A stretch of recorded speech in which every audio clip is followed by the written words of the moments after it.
Salwete Diskipiri. Welcome back to Storytime number 3. So this one we're reading Jason and the Golden Fleece. This story is a little bit longer. It's an epic myth, which means it travels all over the place and it's longer. So it's a little bit longer than the other, so get comfy and enjoy the story. And then I have some activities for you to do based on this story. But while I'm reading this one, this simplified version, it's actually much longer than this. So this is a much shorter version. And if you like this one, if you find this interesting, definitely go look around for more pieces of it. There's a lot of detail in here that's skipped. Like Talos, the bronze robot that guards the island, is pretty cool that he's not in this version. So definitely look around for some of those things.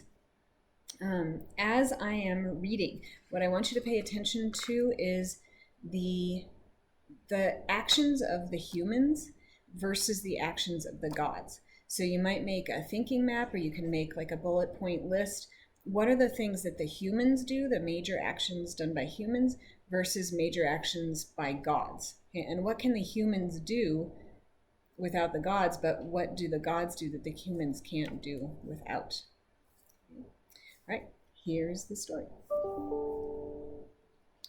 Jason was only a baby when his wicked uncle Peleus stole his father's kingdom. To keep him safe, Jason's father secretly sent his young son far away to the mountains. There he lived in a cave looked after by Chiron. Chiron, if you've seen the Percy Jackson movie or read Percy Jackson, that's the same Chiron. A wise old centaur who was half man and half horse. Chiron taught him to wrestle, shoot with bows and arrows, and many other things. This is interesting because there are a lot of heroes who are sent away to islands to be raised because someone's after them as a baby. This happened to Hercules. This happened to Zeus. It happens quite often. When Jason was 21, Chiron said to him, "It's time for you to go to your uncle Peleus and demand the throne that is rightfully yours." Jason set out for the city of Iolcus, where his uncle lived. On the way, he had to cross a wide river. If you read Percy Jackson, this is in there. Sitting on the bank was an old woman. "Young man," she croaked, "will you help me across the river?" Jason looked at the old woman and then at the swirling water in dismay. But he had a kind heart. "Climb on my back," he said, and bending down, he helped her up. He began to wade across the river, but the water grew deeper and deeper, and the old woman on his back grew heavier and heavier. Just managing to keep his head above the water, Jason struggled on, but lost one of his sandals in the river mud. Panting and tired, he reached the other bank and gently put the old woman down.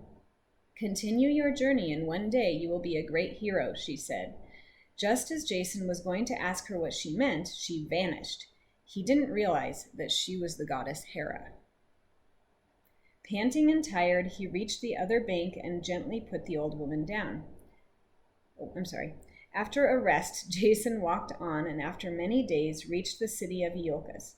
When he walked through the city streets, everyone stared at the young man with only one sandal.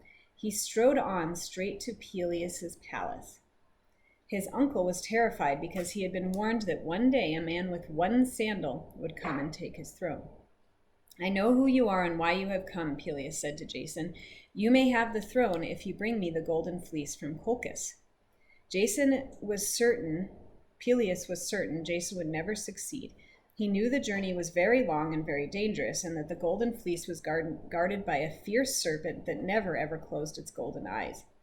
Jason had no fear and immediately agreed to go and search for the golden fleece. He went to the seashore and asked Argus, a boat builder, to build him a special ship.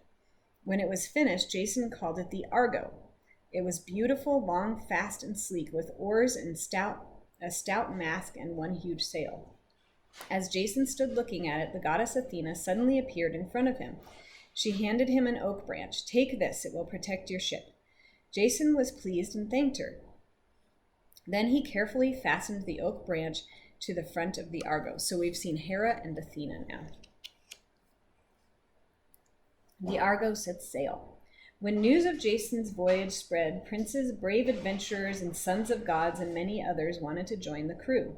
Jason chose 50 of them. Among them was Orpheus, who played the lyre and sang so sweetly that even wild animals came to listen. We know him because he went to the underworld to save his wife from death. Then there was Atalanta, the huntress, and mighty Hercules. Here we see Hercules again. The twin sons of the north wind, who had golden wings on their ankles and could fly. Jason called his crew the Argonauts. One morning at dawn, they loaded the ship with food and jars of fresh water and set off. Crowds on the shore watched them go and cheered as they rowed away. At first, the sea was rough and strong winds blew against the ship. Then the gods decided to help, and a good breeze came from the right direction. The crew hoisted the sail, and the ship moved briskly over the water. Over the next few weeks, the Argonauts had to pass through the dangerous rocky waters and stormy seas. When they landed on islands for fresh food and water, they were often attacked by fierce people or bloodthirsty monsters, but they fought bravely and sailed safely on. So there's a section where we're missing a lot of detail. If you're interested, go look those ones up. The Harpies. Nearing the entrance to the Black Sea, the Argonauts stopped at an island to ask King Phineus for his advice on the dangers to come. They found Phineus, who was old and blind, in a dark, gloomy house. "I will help you," croaked the king, "if you will get rid of the Harpies for me. Every time I try to eat, they fly down and steal my food. I'm starving." The Argonauts laid out a meal, and at once the Harpies came screaming out of the sky. They had the faces of hideous women and bodies like vultures. Here's a picture. The men attacked them with their swords. Some Harpies escaped, but the twin sons of the north wind flew after them, chasing them across the sea so that they never returned. The Clashing Rocks. While the Argonauts waited for the twins to come back, they prepared a great feast for King Phineus. When they had finished eating, the grateful king thanked them for the first meal he'd had for a long time. Then he said to Jason, "Go on your voyage, but beware of the Clashing Rocks. When a ship sails between them, they clash together, smashing the ship." And he told Jason how to deal with this danger. Aboard the Argo again, the crew rowed away from the island, and next day came to the entrance to the Black Sea. Ahead of them there were towering cliffs on either side of the narrow channel. These were the Clashing Rocks. Jason flung a dove that he had brought with him through the air. It flew straight between the rocks, which clashed together, but just catching a few of the bird's tail feathers. When the rocks parted again, Jason shouted, "Row! Row for your lives!" and the crew pulled with all their strength on the oars. As the ship raced between the rocks, they began to move together again. So the rocks were together, they moved apart, now they're starting to move together. But the goddess Athena saw the danger and sent a great wave, which pushed the ship through the closing gap. The rocks clashed together with a thunderous crash a second after the Argo had slid safely past. The crew rowed on into the calm Black Sea. The ship sailed on, calling at islands and ports. Sometimes the Argonauts were welcomed, and sometimes they had to fight to escape.